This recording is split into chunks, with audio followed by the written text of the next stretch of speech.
This is the Automotive Repair Podcast Network.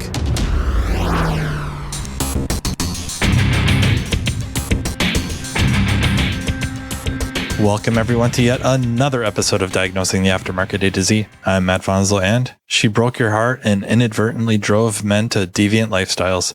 That and more after a word from our sponsors, Pico Technology, Autel, and Independent Wrench Jobs.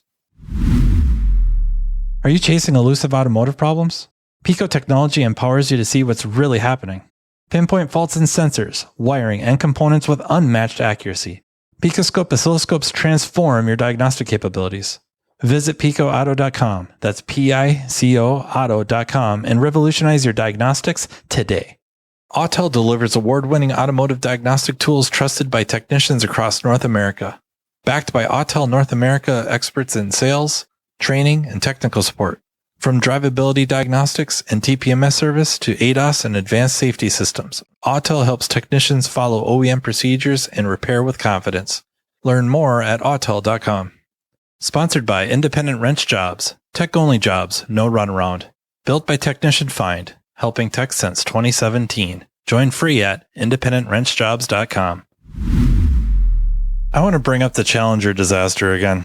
Not because I like it, but I think the last discussion I had about it, I don't think a full discussion, but I brought it up. I think I was needling whatever brainiac was to bring in Richard Feynman into the kind of the review board or research board, and also just the disaster itself. But there's something I didn't talk about, and I wasn't holding it back, I guess. It's just, I don't know. It's hard to think of everything all the time. But I think there's room for discussion as to why.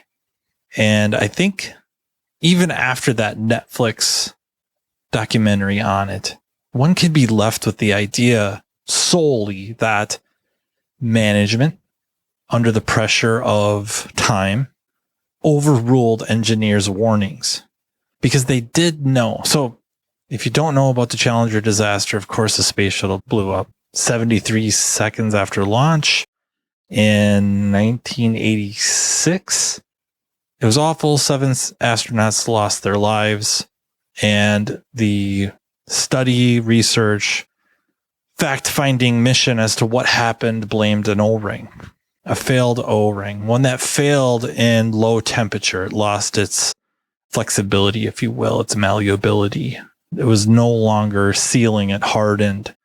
That, being a cold morning, launching, the way they shipped these booster rockets, those were the big white rockets, if you will, silos next to the large orange, red. It's really more orange brown fuselage, which looked just like a rocket, kind of that shape. To ship these boosters, they came in pieces and they had these O-rings. And nothing different than we've ever seen and stuff we do, except this was for rocket fuel. I guess not trying to go down the road of what powers rockets. So we'll just skip all that and go to it leaked. It was cold that morning. It was cold mornings before that. They put off the launch. Finally, they got to go. Launched and boom, a disaster. It is tragic. The narrative is evil, inept management overruled employee/engineer/expert advice to not launch. The problem with that is it's not exactly true, at least not 100% true. There's more to it. There's a sociologist named Diane, make sure I get the name right because I say it wrong, unfortunately. Diane Vaughan is a sociologist who was looking at the data going, this doesn't make sense. Evil management, evil, board members who all they cared about was money, okayed this and killed those astronauts. Maybe to a certain degree that is true, except maybe the evil part. It's rough. But it's not that simple. I guess when you start thinking about things and looking into it and start digging, and things aren't so simple. We'd like to simplify things. That's what humans do. We oversimplify things. I guess arguably some of us overcomplicate things. I'm not going to name names, but in this case, okay, there's overcomplicating and then there's oversimplifying, and the answer is usually somewhere in the middle, right? Well, this is more complex than just we're going to lose money, we're going to lose contracts, we're going to lose the faith of the public, launch. The assumption is that they knew the risk, that they were looking at the risk and somebody presented them a paper that said, this is the probability of failure. And they looked at that and said, it's worth it. Go. But that's not exactly true. And what Diane Vaughan found was something that I think was named. She named it perhaps, or coined the term, or invented, if you will, something called normalization of deviance. And that may sound all super fancy, but you start thinking about it. We see this in shops all the time. We see this in normal life all the time. And what it is it isn't straight up risk management. It's not, I'm looking at this data and it screams warning, warning, warning. I'll do it anyways. There's still this % chance nothing bad will happen. It's not that simple. What happened is over time, over years, what was a tolerance, or I should say what maybe a better way, is years ago, what would have been out of tolerance is now intolerance. That's what happened. They knew about O-ring issues. There were signs of issues, many missions. They knew there were issues, but nothing bad happened. So the tolerance for acceptability expanded. What would have failed in 1981 passes in 1986. And when I think about this, it reminds me of another, I don't know, term's the wrong word, phrase. And I'm sure he didn't invent it, but where I've heard this, and I've brought it up before, is when a New York City divorce attorney, James Sexton, whose interviews, if you haven't ever watched them, I can't recommend enough. I really can't. I know some people don't much care for him, but I think what he says is important. I really do. Does he trump other experts? I don't know that he necessarily disagrees with certain experts, to be quite honest. I think he's just on a different side of things. But when asked, why do marriages fail? Why do relationships fail? How does it just happen? His response has been, it happens slowly and then all at once. That's what happened with Challenger. Not the O-ring itself, failing, and then boom, it failed all the way. No. The tolerances, the acceptability over the years and over the missions, success.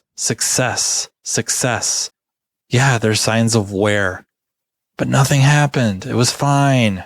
Go for it. It happened very, very slowly and then all at once, and the rocket exploded, or the shuttle exploded. Divorces, relationships crumble very slowly. Nothing's wrong. We're okay. We had a little spat. There's hurt feelings. And then one or both are done. It didn't happen like that. It started long ago. And I'm sure different people are different. Like, it's the time. This isn't the divorce episode.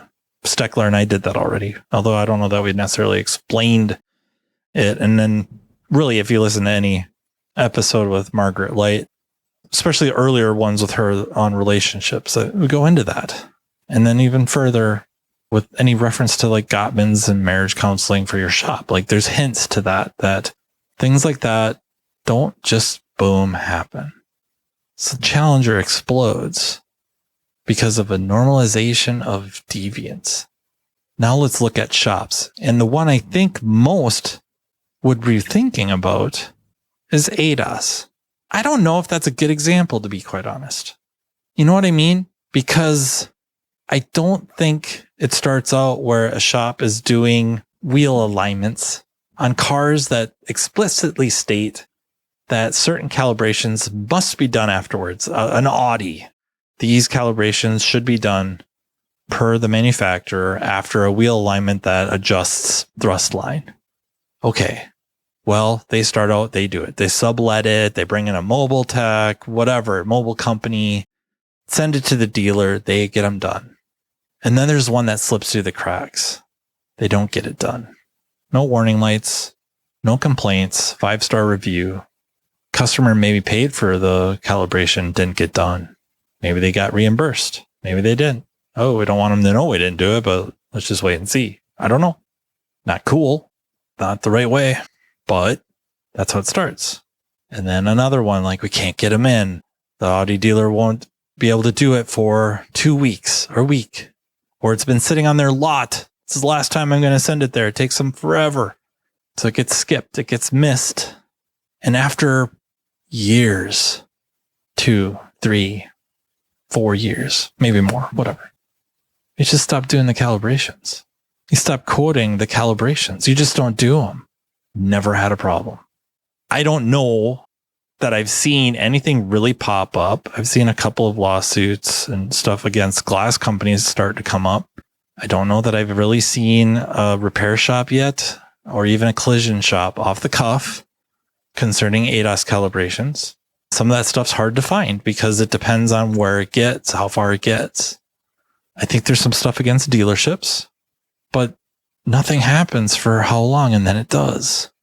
I don't know what other real reference we have to something going very, very bad, tracked back to the shop that did the work, other than really tire plugging or straight up patching, not the plug-in patches or, plug-in seals, whatever they call them, patch plugs, the actually authorized way to repair a tire. There's a lot of those type of lawsuits where a tire was just plugged or patched or even plug-in patched or patch plugged in an area that was not deemed appropriate or safe. Tire fails, something bad happens. The shop gets sued and loses. The other reference gets brought up a fair bit because I think we have to. You can't ignore it. Is the John Eagle case. This is a case against a collision shop. The vehicle, I believe, was a Honda Fit, was in a collision. The collision shop repaired it. It involved replacing the roof. The thing is they used what would be deemed a very industry accepted appropriate way to install a new roof by adhesive. I don't know too many collision shops or collision techs, if you will, that would look at that and say, that's a real hacky way to fix that. Maybe there is. I'm sure there is now with this type of evidence. But the reality is most that I know would chalk that up as a good repair. That's solid. Maybe even better than the OE recommended procedure of spot welding. But that's not what they did. They adhered it. They used an adhesive. The car was in another accident. And this time, bad things happened. The collision shop was sued and lost because they didn't follow OE procedure, published OE procedure. That's why I think we like to think about ADAS is we're not doing them. We're waiting. We're waiting for something very, very bad to happen. We're rolling the dice.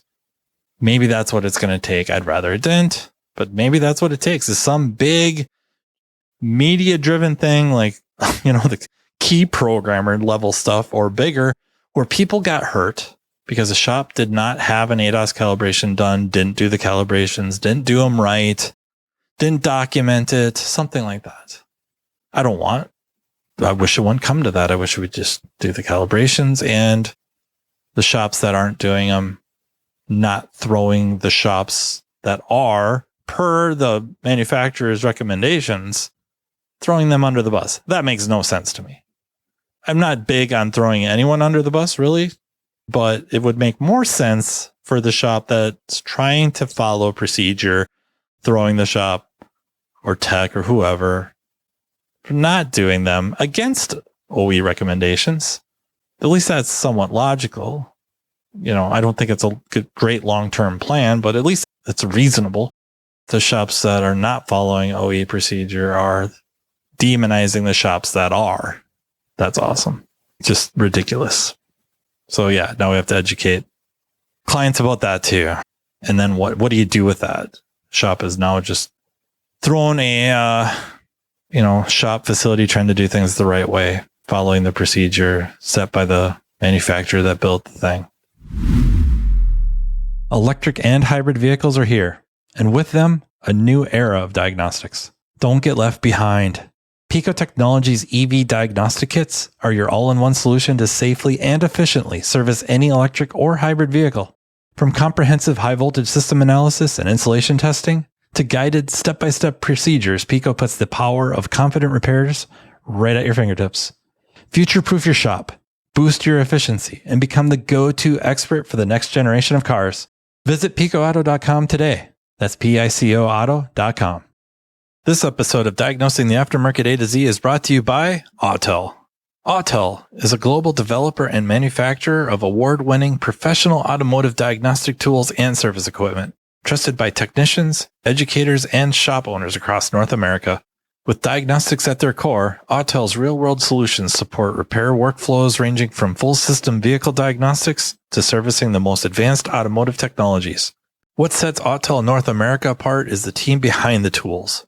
Dedicated experts across sales, training, and technical support, each bringing deep, hands-on experience supporting professional technicians.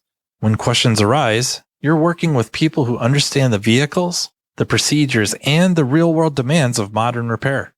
Whether diagnosing complex drivability concerns, servicing TPMS systems, validating repairs, or working with ADAS and advanced safety technologies, Autel tools are engineered to support accurate, efficient repairs in strict accordance with OEM procedures and standards. To learn more about Autel and their diagnostic solutions, visit autel.com, AUTEL.com. Ever feel like you've got to play politics just to get fed? One guy gets the gravy, you get the garbage, and then the ad says, great culture. Independent Wrench Jobs is a new, tech-only community to help you find better independent shops. Fair dispatch, steady work, real leadership, no games. Start with the free salary survey for your city. Shop-by-shop pay, perks, and benefits before you waste another interview. And if you're applying now, use Autotech Resume Pro to generate a resume and shop-specific cover letter in about 2 minutes. Built by Technician Find, serving the industry since 2017. Join free at independentwrenchjobs.com. Maybe a better one would be torque sticks. Maybe when you first start your shop or a new manager comes in and you're not allowed to use your torque sticks anymore. That every vehicle has the wheels torqued to spec using a torque wrench. And those torque wrenches are calibrated however often. Quarterly, every 6 months, a year, whatever. And you're to follow those to the letter. And then the client is to return with their vehicle. They're asked to return after a week or two, whatever day, a week. We'll just say a week, however many days, but we'll say a week for a retorque, free of charge. Somebody will drop everything to go retorque those wheels ASAP. And that's how things are done for years. And then, I don't know, somebody comes in, they're using their torque sticks or they're skipping the retorques. And this goes on for a little bit, and they get, reprimanded, all the things, but nothing bad happens. Maybe they bring you out and show you like, hey, look, I'll use this torque stick. Now take the torque wrench to it. See, it's the same. It's tight. And over time, over years, little more deviance, little more. Not fully engaged with the retorques, not retorquing anymore. Not fully on board with the torque sticks. But it wasn't a big no-no like it was. And then after a while, everybody's using torque sticks. And there's many people right now listening who have been using torque sticks for years and never had a problem. Ever. Well, there's a lot of shops that do tire plugs. They've never had a problem. There's millions and millions and millions and millions of miles on tires that have been plugged. No problem. It's not a problem until it is. And then it's a big problem. Or, okay, it could be a big problem. So with the torque sticks, I don't know. Somebody buys a new Impact. The old one maxed out at, 300 foot-pounds, 400 foot-pounds. And now they got the new whatever, electric, air, or pneumatic, whichever. That thing's got like 700 or more. I don't know, just for the sake of discussion, right? Well, now the torque stick that's supposed to be, I don't know, 100 foot-pounds. It's a bit more. And I'm not saying it's proportional or anything like that. Like, don't get me wrong. It will still be limited. Or, I don't know, maybe something other more reasonable is somebody messed with the impact, or they lowered the output, lowered the torque, if you will, and forgot to turn it back up. I don't know. Just something where something is now different. The torque wrench wouldn't have made that mistake. It really couldn't have, unless it was left out of calibration for a long time and it was way out of calibration. And then maybe that's the deviance, where you used to have them calibrated regularly, and then because they never were out of calibration, you stopped having them calibrated, and then one started to go out of calibration over years. And now it's under torquing or over torquing. And the over torquing maybe breaks lug nut, or I should say lug studs, or under torques, and after a while they kind of go loose and we don't do the retorques anymore. Bad things can happen. Really, really bad things. I think there's so many different things in a shop and other businesses. Don't get me wrong. It's not limited to auto repair, but there's so many things, so many procedures. Somebody set up an SOP, shop operating procedure, or standard operating procedure that had the best of intentions, which was A, to deliver quality to the client, 2, protect the shop, protect the reputation, protect it from liability, all the things. But because nothing bad happened as that veered off or started to, deviate away, started to move away outside of certain tolerances, the tolerances over time start to expand very, very slowly, and then all at once. And that's why you should pick up a copy of The Challenger Launch Decision by Diane Vaughan, sociologist. Or just keep in mind that sometimes the bad things don't happen because of somebody looking. And I think this is a very important point about what normalization of deviance really means. It's not like a manager is presented with some data that says, hey, I torqued these lug nuts to 150 foot-pounds. The spec is 90. And a manager looking at that going, yeah, what are the chances something happens? Like, it's worth the risk. Let it go. Versus somebody looking at the data going, they use torque sticks. And then maybe not even looking at the data so much. They just know what's going on. Like, I remember when I first started here, they would have never let us use torque sticks. That's normalization of deviance. It's just not somebody that knows the risk and going like, it's all right. We'll be okay. I'm sure we'll be okay. It's that the tolerance itself moved over the years. We used to torque things to exactly specification.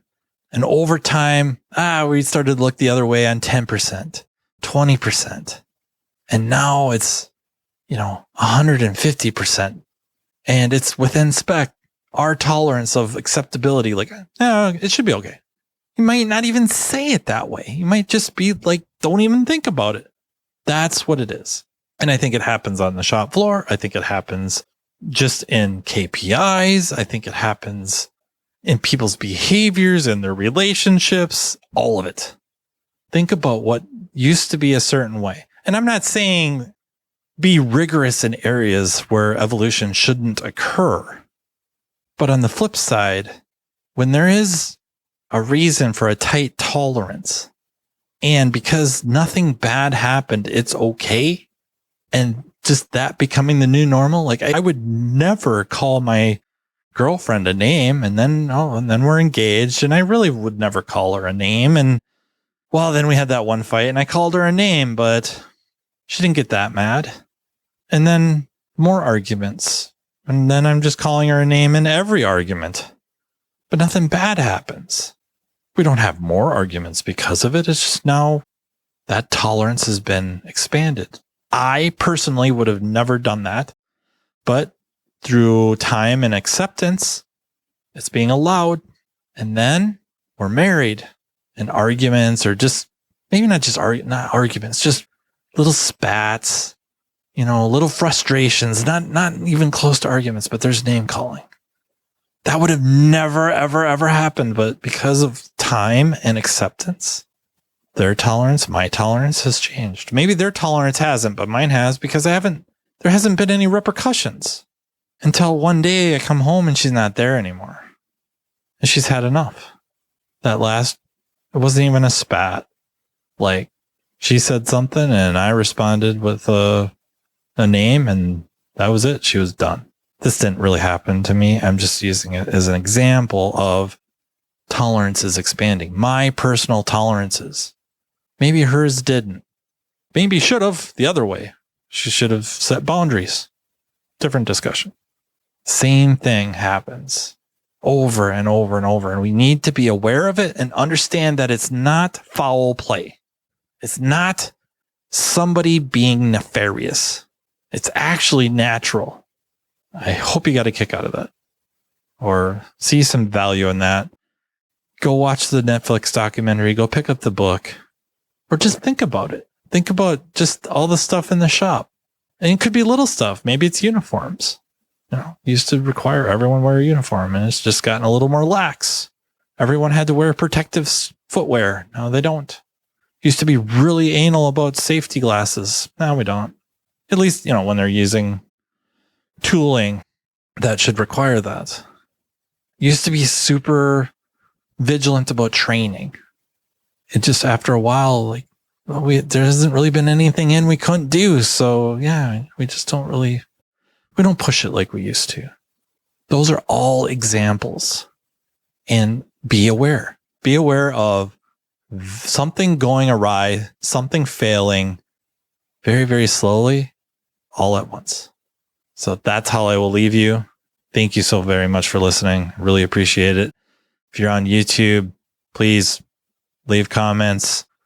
Love to hear examples of this in your shop. If you guys are doing stuff to fight against it. Yeah, anything like that. If you get a chance, give a thumbs up. It really helps. Subscribe so you can stay on top of new episodes. And yeah, thank you to our sponsors, Autel, Pico Technology, and Independent Wrench Jobs. Thank you to the Aftermarket Radio Network for letting me do this. And until next time, take care. You've been listening to Diagnosing the Aftermarket A to Z with Matt Fanslow on the Automotive Repair Podcast Network.